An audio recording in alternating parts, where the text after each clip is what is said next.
Ex-CM Biren Ngarang Imphal da Hallakhre Union Home Minister Amit Saha unaramraba matung hanigi se Minister Namthak Biren Ngarang nungtil Imphal da Hallakhre Airport ta pawising na hangba wahangi tan pakhum tanja amata piramdana mayumda hankre marak sida Speaker Kshetrapata Ngarang nungtin Guwahati da paisinkhre mahangna Guwahati da lairiba Prime Minister yauna party gi national leader shinga unaraba yai hanigi se Minister Namthak Biren na tha asigi tarataruki numidang pung tara tabada Union Home Minister Amit Saha ka Delhi da unaduna wari sanaraba matung Ngarang nungtil pung ani rom tabada Indigo flight ta Imphal da Hallakhre airport ta Paumi Singh jangsin mahaki handaki Delhi gi khongset asigi matang da wari sanana bohonabada matang amata piramdana airport ta gi hek tholakpaga mahaki security na ngak selaka gari da kakhatlaga chatki Panbaya abadi mahaki Delhi khongset asi athuba matamda Manipura popular government ama semnabaga mari lenaraba yai haina miyamna thajanari amaramda Manipur legislative assembly gi speaker oiriba Yasko Kendra gi MLA Thoksom Setrabata Ngarang nungthin Guwahati gi damakta Imphal thadokre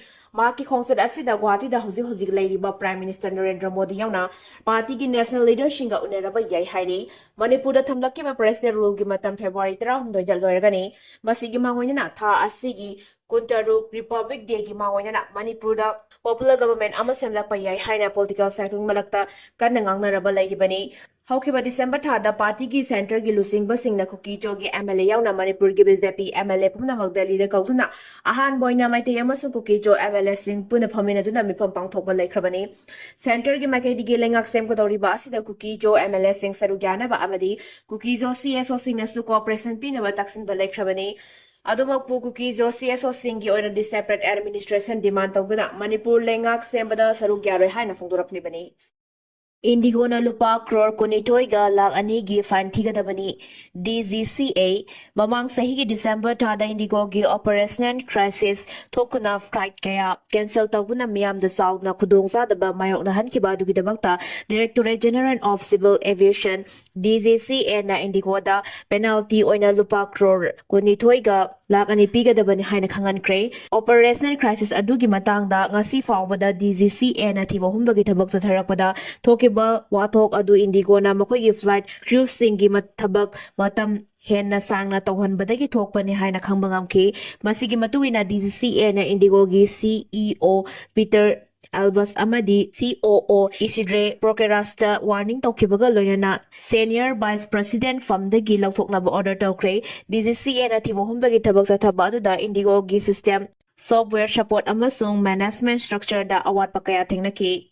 Acre chahum na tharamba popi pambi singya thatuna manghankre Churachampur da miyoi ama kani kg tara taruka gram chatruka konana Phare haukiba nume taruk ni asida kangpokpi district ke manung da lam acre chahum henba mafam da tharamba popi pambi sing security force na yathatuna manghankre hairi police ke powers na high popi pambi sing yathat pa aduda Manipur Police Narcotic Control Bureau NCB amadi Forest Department ke khusamaduna cycle police na kon ba tongan mafam singa tharamba popi pambi sing adu yathatuna manghanke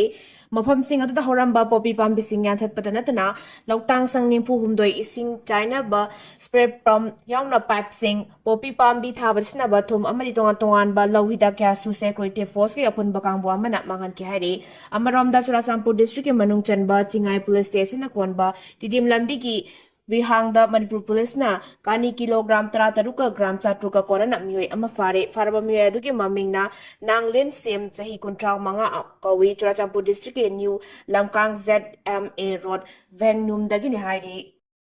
Lanzena duna Churachampur da lekhraba Kuki IDP singi phangkom thokpa compensation sing phangana ba Supreme Court ta case tawbani haina sel amadi lamgi pata khongwa khraga tumina license kre JIDP haukiba chahi lising ani kolom doige May ahum dagi Manipur tholakhiba kangloki irang asina maram oiduna hana Imphal da lairamba hojikna Churachampur da lanjena duna Churachampur gi tongan rampham Singda hanguna lairiba relief camp sing da sangjafam lawguna lairiba Kuki Puruki imung amamam dagi Indigenous Tribal Leaders Forum ITLF na makhoi gi Imphal da lehoriba yungkai amadi lamsing gi chapsaba compensation tarnabagi dama Supreme Court ta case tawgani haiduna IDP singi imung amamdagi seloina lupa lising ahum amade lamgi pata yauna tongan tongan base sangsing khongatkhre haina joint internally displaced person JIDP Churasampur gi makedigi phongdorakle hiramasi gi batangda JIDP gi makedigi ITLF ke president da ai bachero January 13 da thabja khangankhre hairi cherol adugi matung ina ITLF na khongalakhiba sel amadi lamgi pata sing adu hauji hauji karamba fibam da leiribage loinana khongatkhibra selsing adu kaya yamna sisindakrage amadi kaya lehori haibadu kaya rakhanna kangan birakna bahaikrabasu sahi ani hendraba phawbada ITLF ke maikaidagi ngasi phawba wafam amata phongdoktana leirakpa asina IDP singda samamna bathokhale hairi JIDP gi cherol amana makha taribadi khongatkhriba sel amadi lamgi patasing adu ITLF ke planning department na khongatkibani adubu ngasi phawba ITLF ke maikaidagi transparency amata lehendaba haibasi IDP singbu lana lamjingnaba honabani masi masagi mathau masak khangdaba amadi thazaba banghanbagi masak amani hairi ITLF ke maikaidagi atuba matamda ai bacherol oina piraktuna karigidamagta IDP singdagi sel amadi patasing adu lakhotkribana lakhotkhriba sel sing adu kadaida sisinakhrabge lakhotkhriba se changsing adu hauji karamba fibam da lairi amadi karamba imung singdagi kaya yamba sel sing lokhibage haibasi ITLF ke maikaidagi atubu matamda khangalakadabani hairi February amada Parliament Finance Minister na Union Budget puthoklagani February amada Union Minister Nirmala Sitharaman na Parliament Union Budget lisingani kuntaruk puthoklagani lakadoriba senba chaida center na sel kaya yamna khunggatpa ngamgadagi amasung karam hiramda sel kaya yamna sijinagadagi haibadu budget mayek sengna yauragani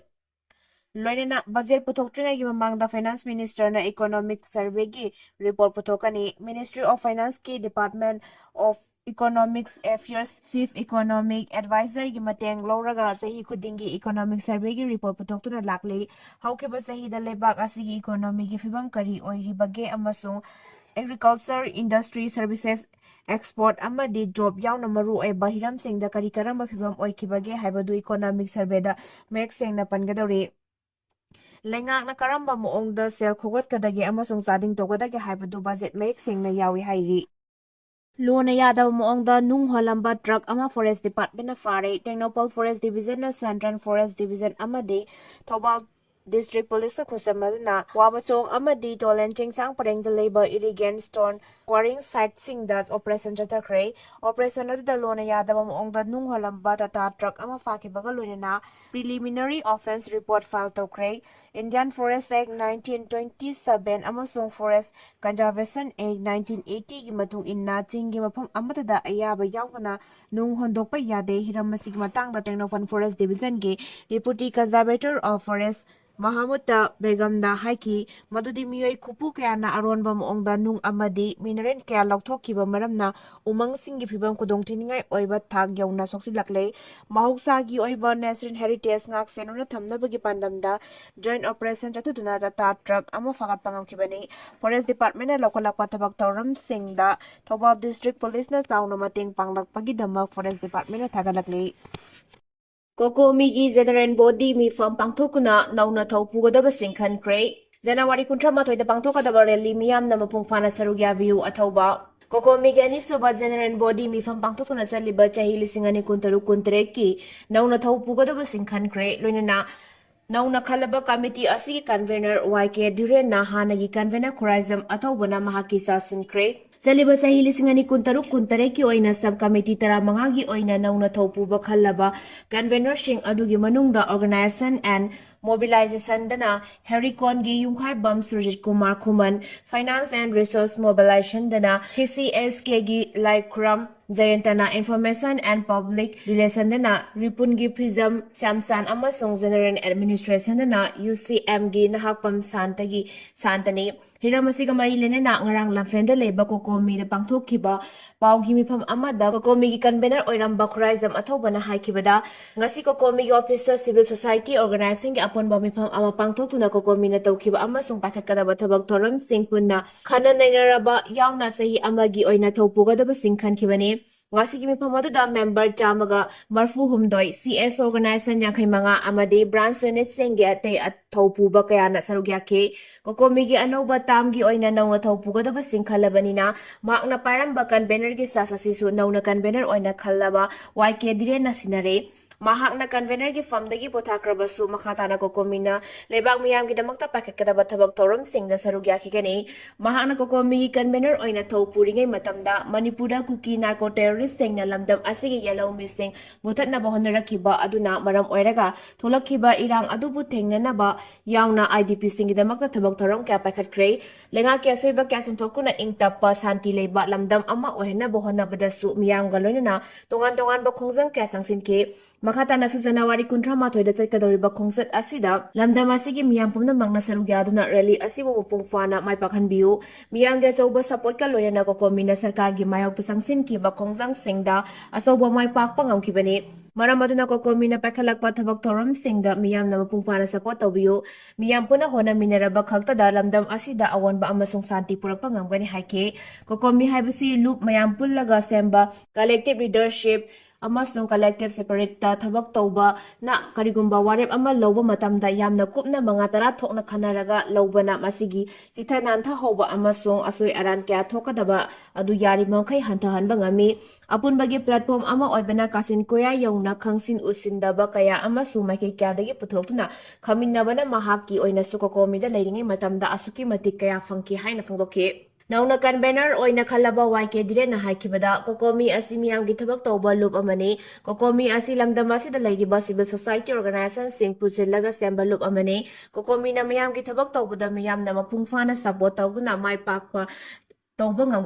oihanbiu miyamgi mateng yaudana kokomina thabak tawba ngam loi haukiba sahi lisingani kulumdoi dagi bharat lengak na lamdam asigi yellow missing bu namthana Kuki terrorist singbu sizinaduna thorang kaya pakhalabasu adubu miyamna sabsana thengaduna lakli maramaduna lamdam asida India gi policy ama oina Kuki narco terrorist sing sizinaduna chatharagliba thabak thawong sing asi miyam pumna magna sabsana leminaduna thengnaminase loinena January 18 da kokomina sinuna pangtokadoriba masdari asidasu miyamna mateng pangbiduna mai pakpoleli ama ohenbiu lanjena duna lairiba IDP singbu mayum makeida hanjin hanaba kokomina angamba thakta honaki gani haiki Bangladesh la lafoi la lonba Hindu gi miyoi ama sufuraga hatkre Bangladesh da masing yamdaba purup singi mathakta chatharakpa mihar mipun gi thaudok singi manung chana lafoi la lonba Hindu gi miyoi ama lafoi gi matang da muknarakpadagi imung amagi miyoi ahumna phubada sikre lebak adu da nutigi fongba pause da Delhi Star gi report amada laibak tiba thaudok adu nahan lebak adu gi Gazipur district ki Gali Gazada thokibani thaudok adu lekhidraba miyoi adu masagi chahi yankhai manga sukraba Liton Chandra Ghosh kawi amasung mahakna Baisaki Sibatamid and Hotel gi mapuni hairi Kalingaza Police Station gi officer in charge Jali Hussein na phongdorakpada warol amada Swaspan Mia chahi yankhai manga mahaki loinabi Mazeta Khatun chahi nipu manga amasung makhoi gi machanupa Masun Mia chahi kunipa na miyoi adubu furaga hatkiba oiramgani haina phongdoke police na makhata na phongdorakpa warol amada Masum Mia gi lapoi gi farm ama leibaga loinena farm adugi lafoi chabun ama mangkhibagi thaudokta mihat adu sathakibani hairi Masumiyana mangkraba lafoi sing adu tibada lekhidraba Liton Chandra Ghosh ki hotel da leiramba thengnakibaga loinena miyoi ani asigi mathakta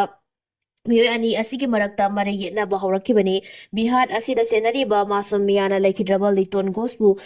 kinna tinba amasung khongpakna kauraba matungda lemaida tusinbaga loinena thaudok thokpham aduda sikibani hairi